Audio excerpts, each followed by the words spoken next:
안녕하십니까? 네. 안녕하세요. 목소리가 좀 작죠? 네. 마이크를 좀 있으시겠습니다.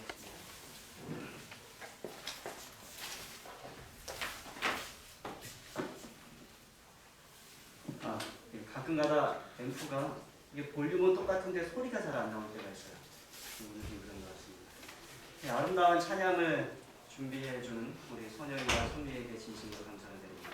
네. 사실 영상도 우리 교회 사진들로 이렇게 구성을 했는데 영상이 미리 좀 준비가 안 돼갖고 제가 트는데 좀 문제가 있었습니다. 다음에 한번 선생님이 보시면 좋겠습니다.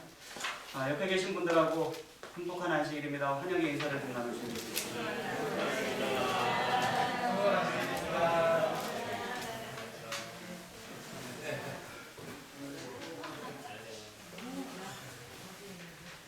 네, 오늘 안식일 우리 성도님들께 기쁜 소식 하나 좀 전해드리겠습니다.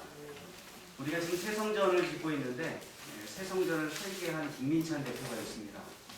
우리 교회를 설계하면서부터 교회를 다니기 시작했어요. 원래 교회를 다니기 시작했는데 오늘 침례를 받는다고 어제 전화가 왔습니다.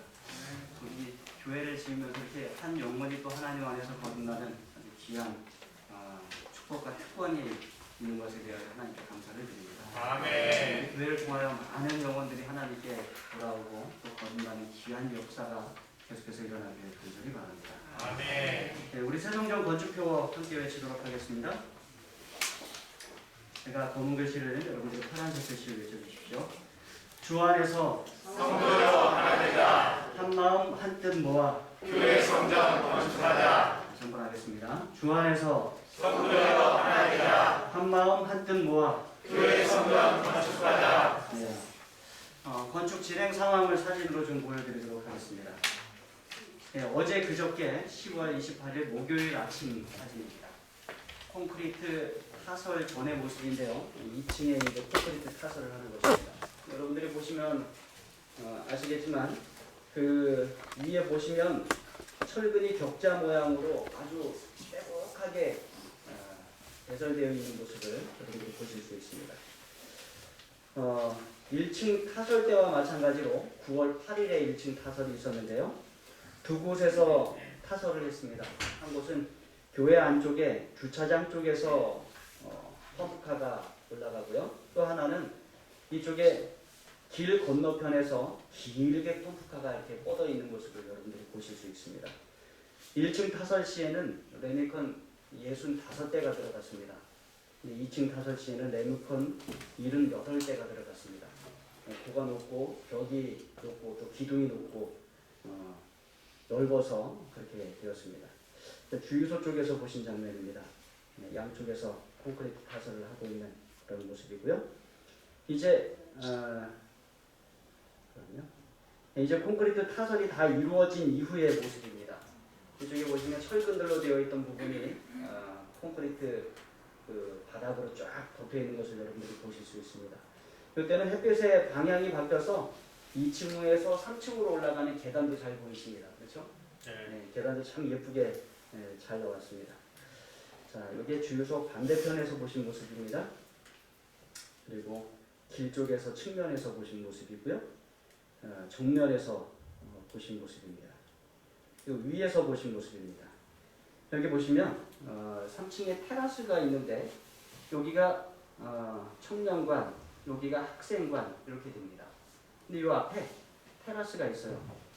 이 테라스가 상당히 넓습니다. 그 앞에 사진을 좀 보시면 여기 한 사람이 서 있는 게 보이시죠? 네, 그 앞에가 이만큼이 테라스예요. 상당히 넓은 공간이고 여기에서 보시는 경치가 아주 아름답습니다. 제가 이걸 타설하기 전에 올라가서 한번 찍은 사진인데요. 이게 그 3층에서 바라본 우리 교회, 지금 예배드리고 있는 이 지역을 바라본 광경입니다. 아름답죠? 그 다음에 정면을 바라본 광경이고요. 그 다음에 우측면을 바라본 다정동과 세롬동 쪽을 바라본 그런 광경입니다. 청년들과 학생들이 예배드리면서 중간중간에 이렇게 나와서 함께 담소를 나누고 하기 참 좋은 경치를 바라보면서 담소 나누고 또 세종시를 위해서 기도할 수 있는 그런 좋은 공간이 되리라 생각을 하고요. 어른들도 자주 올라와서 보시고 싶지 않을까 그런 생각을 좀 하게 됩니다.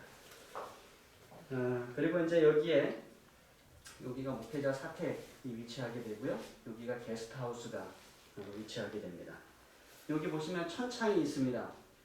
예배드리는 말씀하는 그 단상 위로 햇볕이 그대로 내려오는 하늘로 뚫린 창입니다.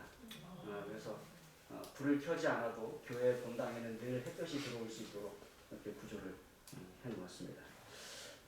이제 여기 목회자 사택인데요. 여기 앞은 목회자 가정이 쓸 수 있는 테라스를 만들어 주셨어요. 얼마나 감사한지. 자, 그 목회자 사택에서 바라본 벽의 모습입니다. 아름답습니까?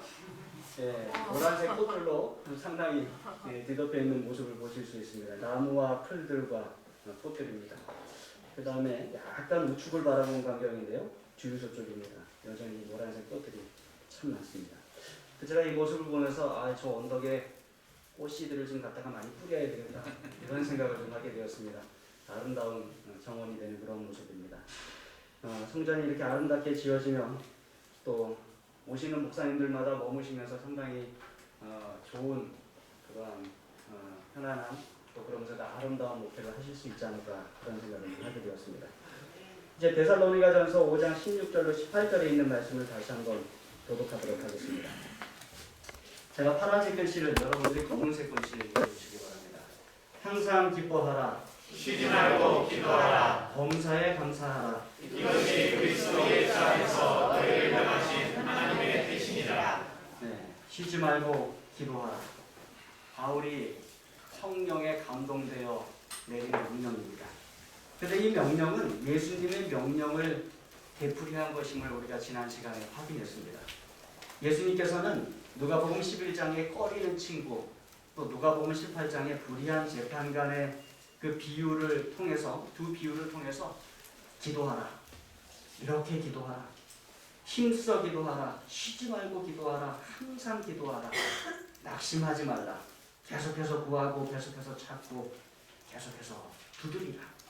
그러면 선하시고 긍휼이 많으시며 사랑이 많으시며 은혜가 많으시며 미쁘신 여호와 하나님께서 너희 기도를 들으시고 응답하실 것이다. 이렇게 말씀하셨습니다. 하나님은 꺼리는 친구와 같지 않으시고 하나님은 불의한 재판관과 같지 않으시기 때문에 너희가 소망하며 계속해서 간구하는 그 기도를 반드시 들어주실 것이다. 예수님께서 이렇게 말씀하셨어요. 그러면서 결론적으로 누가복음 18장 7절로 8절에 이렇게 말씀하십니다. 제가 7절 읽고 8절 읽어주십시오.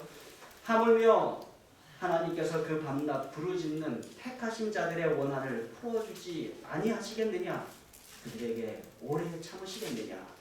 내가 너희에게 이르노니 속히 그 원한을 풀어주시리라. 네, 하물며 꺼리는 친구도 반복해서 간구하면 귀찮아도 들어주고 불의한 재판장도 자신의 편함을 위해 반복해서 청하는 것을 들어준다면 하물며 사랑과 긍휼이 풍성하신 하나님께서는 그 밤낮 부르짖는 택하신 자들의 원한을 들어주시지 아니하시겠느냐? 오래 참으시겠느냐? 속히 그 원한을 풀어주시리라. 여기서 중요한 것 하나는 예수님께서 밤낮 부르짖는 이 밤낮 부르짖는 기도의 태도에 반대하지 않으셨다는 것이에요. 아니 오히려 그렇게 해야 한다고 우리에게 가르쳐 주신다는 것입니다.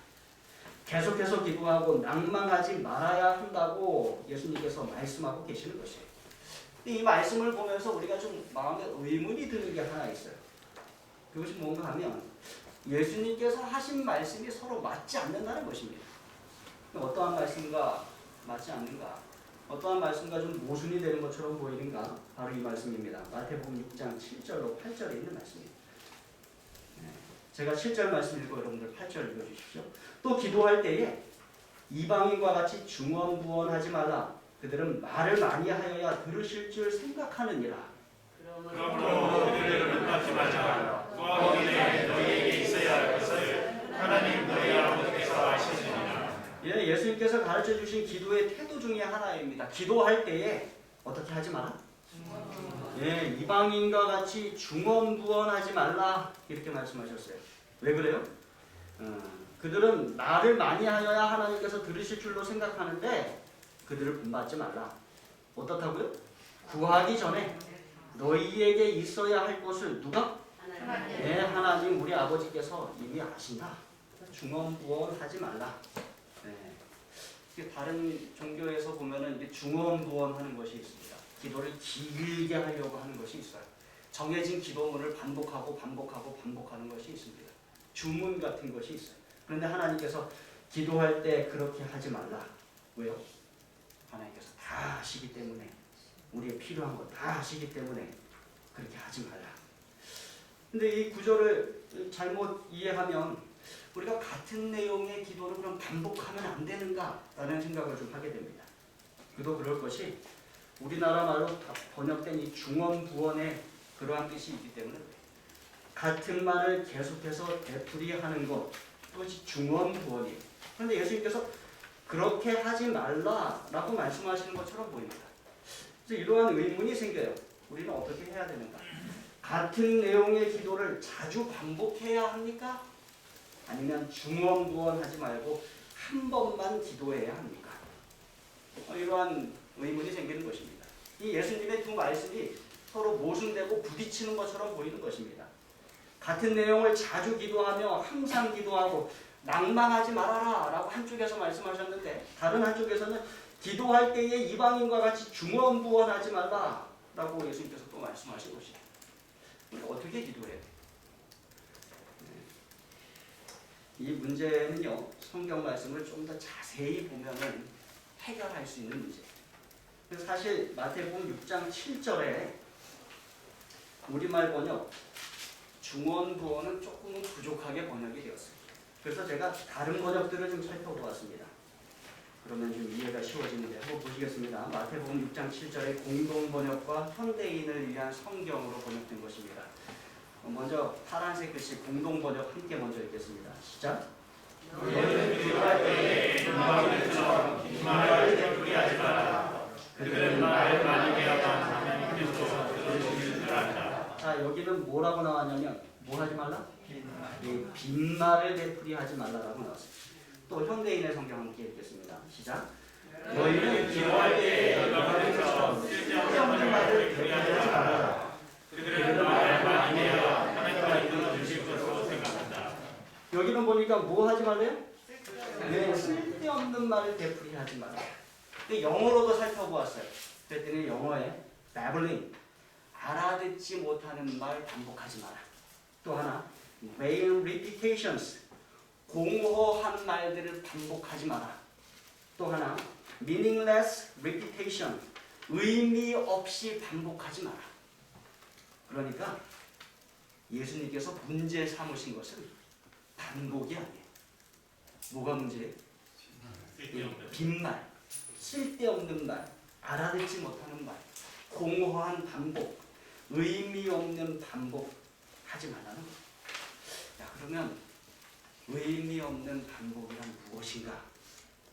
그것은요, 함께 읽습니다. 시작. 형식은 있지만 마음이 바뀌지 않는 것을 말합니다. 뭐라고요? 형식은 있는데 마음이 남기지 않는 것이고, 많은 말로 이루어져 있고 종교적 의식과 격식은 잘 갖춰져 있는데 거기에 뭐가 안 담긴 거예요? 우리의 간절한 마음, 진심이 담기지 않은 것입니다. 겉으로 보이기에는 아주 좋아 보이나 그 안에 열정과 고뇌와 고통과 관망과 열망이 없다는 것입니다. 예수님께서 그렇게 기도하지 말라는 것입니다. 반면 예수님은 의미 있는 반복은 금지하지 않으셨습니다. 마음의 간구를 담은 반복은 금지하지 않으셨어요. 그러니까 예수님께서 금지하신 것은 헛된 예식과 거칠애와 저 마음속 깊은 곳에서부터 나오는 것이 아니라 오직 입에서부터만 흘러나오는 부정한 중얼거림을 반대하신 것이에요. 하나님께서 우리의 마음 때문이 아니라 우리의 많은 말과 형식 때문에 들으실 것이라는 잘못된 기대를 예수님께서 금하신 것입니다. 예언의 신 기도에 있는 말씀입니다. 제가 읽어드리겠습니다. 형식적인 기도와 믿음의 기도, 두 종류의 기도가 있다. 마음이 하나님에 대한 필요를 느끼지 않을 때 습관적인 구절의 반복은 형식적인 기도이다. 만일 그들이 마음의 진실한 감정을 표현하지 않는다면 가장 감명 깊은 기도는 공허한 반복이다. 뭐가 들어가 있지 않으면요? 진실한 마음이 들어가 있지 않느냐? 아무리 감명 깊은 기도의 말이라 할지라도 공허한 반복에 불과하다는 것이에요. 그러나 진실한 마음으로부터 나오는 기도는 영혼의 단순한 소원이 그것을 허락될 것을 기대하며 마치 지상의 친구에게 호의를 구하는 것처럼 표현될 때 그것은 믿음의 기도이다. 아멘. 그러니까 예수님께서 반대하신 것은 형식적인 기도예요. 믿음의 기도를 하라는 것입니다. 습관적인 구절의 반복이 아니라 마음을 담아서 반복하라는 것입니다. 마음의 진실한 감정을 담아서 반복하라는 것이에요. 그러니까 중요한 것은 기도할 때 뭘 담으려고 해야 돼? 신실한 네, 마음을 담으려고 해요. 마음. 신명기 6장 5절에 있는 말씀 함께 읽습니다. 시작. 너희는 마음을 다하고 뜻을 다하고 힘을 다하여 내 하나님 여호와를 사랑하라. 다시 말하면 하나님을 사랑할 때 마음을 다하고 뜻을 다하고 힘을 다하여 하나님 사랑하라는 것이에요. 그러면 기도할 때도 어떻게 하라고요? 마음을 다하고 뜻을 다하고 힘을 다하여 기도하라는 것입니다. 따라서 쉬지 말고 기도하라. 바울이 이렇게 말했을 때는 그것은 예수님께 배운 것이며 그것은 끊임없이 자주 반복하여 쉬지 말고 연속하여 기도드리되 마음을 다하고 뜻을 다하고 힘을 다하여 기도드리는 것을 의미한 것입니다. 그러고 보니까 누가복음 11장에 나오는 꺼리는 친구의 비유에서 이 빵을 빌리는 친구는 어떤 형식에 구애받지 않았어요. 어떤 의식에 구애받지 않았어요. 많은 말을 반복하지 않았어요. 그저 자기 마음의 간절한 소원, 뭐 좀 빌려달라? 세탁기 좀 빌려달라. 내 친구가 왔다. 그거만을 반복한 것입니다. 그리고 누가복음 18장의 불의한 재판장의 비유에서도 이 간청하는 과부는 어떠한 많은 미사어구가 들어간 긴 말로 간구하지 않았습니다. 그저 단순하게 자신의 마음에 있는 소원을 아뢰는 것입니다.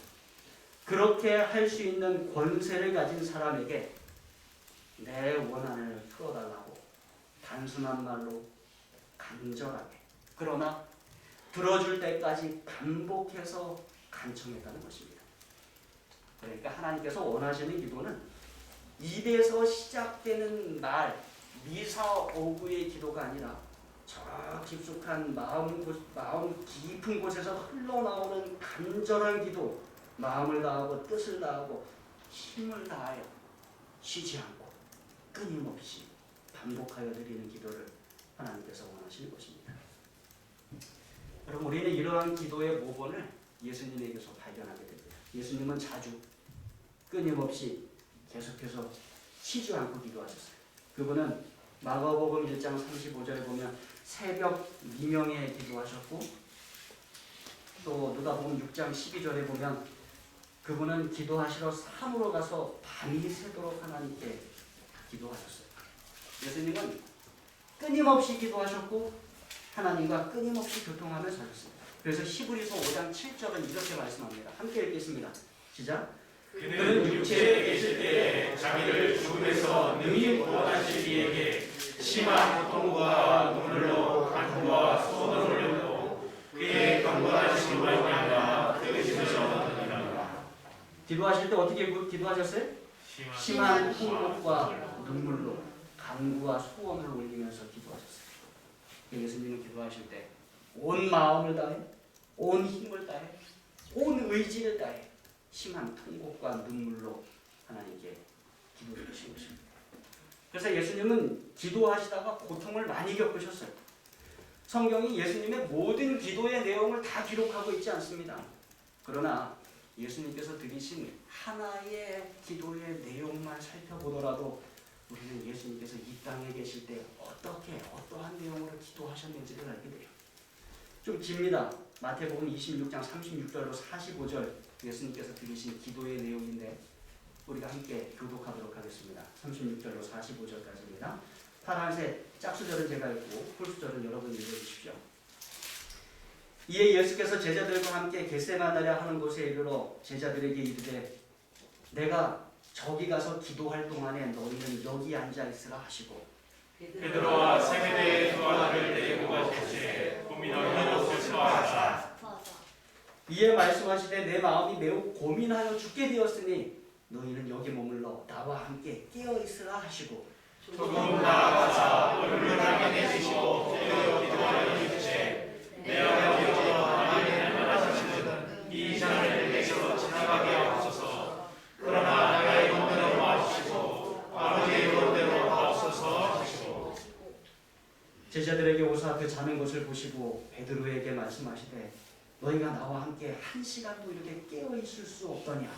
시험에 들지 않게 깨어 기도하라. 마음에는 원이로되 육신이 약하도다 하시고 다시 두 번째 나아가 기도하여 이르시되 내 아버지여 만일 내가 마시지 않고는 이 잔이 내게서 지나갈 수 없거든 아버지의 원대로 되기를 원하나이다 하시고 다시 오사 보신즉 그들이 잔이 이는 그들의 눈이 혼합하며 또 그들을 두시고 나아가 세 번째 같은 말씀으로 기도하신 후 이에 제자들에게 오사 이르시되 이제는 자고 쉬라. 보라 때가 가까이 왔으니 인자가 죄인의 손에 팔리느니라. 우리는 이 예수님의 기도의 기록을 통하여 예수님께서 기도드리신 내용과 예수님께서 기도하시는 자세를 엿볼 수 있어요. 이 하나의 기도를 통하여 평소에 예수님께서 어떠한 내용의 기도를 드리셨고 어떠한 자세로 기도를 하셨는지를 우리가 보게 되는 것입니다. 예수님께서는 자주 정해진 곳 겟세마네 동산에 가서 같은 내용으로 여러 번 반복해서 기도하셨습니다. 특별히 44절을 보면 또 그들을 두시고 나아가 세 번째 뭐를? 같은 말씀으로 기도하셨다라고 기록하고 있습니다. 예수님은 간절한 마음으로 얼굴을 땅에 대시고 엎드려 기도하셨습니다. 예수님은 장시간 길게 기도하셨어요. 얼마나 길게 기도하셨는지 제자들을 와서 깨우면 그들이 또 잠에 빠지고 제자들을 와서 깨우면 그들이 또 잠에 빠지고 하기를 3번이나 하시면서 예수님께서 길게 기도하셨습니다. 같은 장면을 기록하고 있는 누가복음은 이렇게 기록하고 있습니다. 누가복음 22장 41절로 44절 교독하겠습니다. 제가 파란색 글씨 여러분들이 검은색 글씨 읽어주십시오. 그들을 떠나 돌 던질 만큼 가서 무릎을 꿇고 기도하여 이르시되 아버지여 만일 아버지의 뜻이거든 이 잔을 내게서 옮기시옵소서. 그러나 내 원대로 마시옵고 아버지의 원대로 되기를 원하나이다 하시니 천사가 하늘로부터 예수께 나타나 힘을 더하더라. 예수께서 힘쓰고 애써 더욱 간절히 기도하시니 땅이 땅에 떨어지는 빗방울 같이 되더라. 누가는 예수님께서 무릎을 꿇고 기도하셨다고 기록하고 있습니다. 얼마나 힘쓰고 애써 기도하셨는지 예수님의 땀이 땅에 떨어지는 핏방울같이 되었다고 기록하고 있습니다. 놀라운 것은 43절에 천사가 하늘로부터 내려왔는데 뭐 했다고 그래? 예수님께? 힘을 더하더라. 그 예수님께 힘을 더했더니 예수님께서는 그 더해진 힘을 갖고서 어떻게 하셨대요? 예, 힘쓰고 애써 더욱 간절히 기도하셨다라고 기록하고 있습니다. 그러니까 예수님은 더욱 힘써 간절히 기도하셨어요. 땀이 흐르고 피가 나서 떨어지는 고통스럽고 강렬한 경험 가운데서 예수님은 기도하셨어요. 예수님은 기도하시는데 정말로 온 힘을 다 쏟으신 것입니다. 그런데 참 놀랍고 신기한 것은 예수님께서 이 땅에 계실 때 많은 권능과 이적을 행하셨는데 그들 중 어느 곳에도 기도하실 때만큼 힘을 쓰셨다는 기록이 없어요. 사복음서에 기록된 예수님의 이적들을 살펴보면요, 예수님께서 이적을 행하시는데 아무런 힘도 들이지 않고 이적을 행하십니다. 눈먼 사람을 보게 하시고 귀 먹은 사람을 듣게 하시고 말 못하는 사람에게 말하게 하시고 병든 사람을 낫게 하시고 절름발이를 걷게 하시는데 그 과정에서 예수님은 어떠한 괴로움도 당하지 않으시고 전혀 힘들어가지 않으십니다. 또한 물 위를 걸으실 때나 폭풍우를 잠잠케 하실 때나 물고기 2마리 보리떡 5개로 남자만 5,000명 여자와 아이들을 포함하여 2만 명을 먹이실 때도 예수님은 전혀 힘들어하지 않으세요. 심지어 죽은 자를 살리실 때도 나인성의 과부의 아들을 살리시고 야이로의 딸을 살리시고 나사로를 살리실 때도 예수님은 피곤하셨다거나 땀을 흘리셨다거나 힘이 빠져 지치셨다거나 괴롭고 힘드셨다는 기록이 하나도 없어요. 그러나 기도하실 때 예수님은 내 마음이 매우 고민하여 죽게 되었다라고 말씀하셨어요. 실제로 피가 땀처럼 흘러 떨어질 만큼 큰 고통을 겪으셨어요. 예수님은 기도하실 때 마음을 다하고 뜻을 다하고 힘을 다하여 기도하셨던 것입니다. 그리고 우리에게도 그러한 마음으로 쉬지 말고 기도하라라고 말씀하신 것입니다.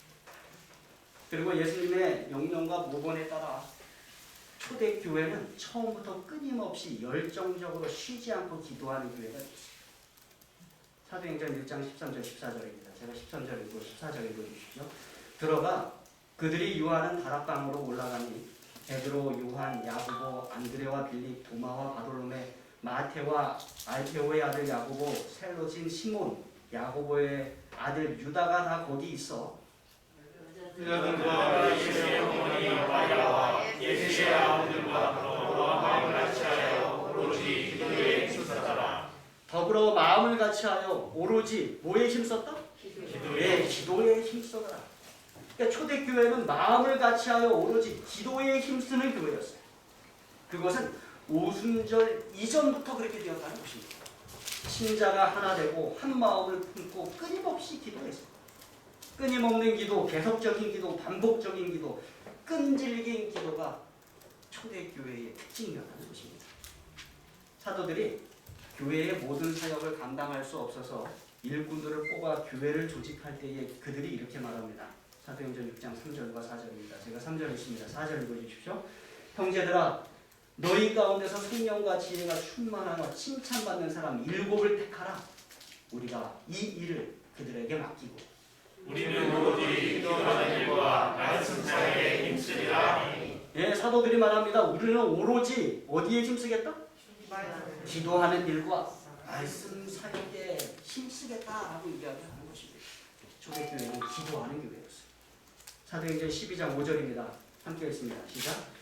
이에 베드로는 옥에 갇혔고 교회는 그를 위하여 간절히 하나님께 기도하더라. 헤롯 왕과 유대인들이 교회를 핍박해서 지도자들을 잡아서 옥에 가두고 죽였습니다.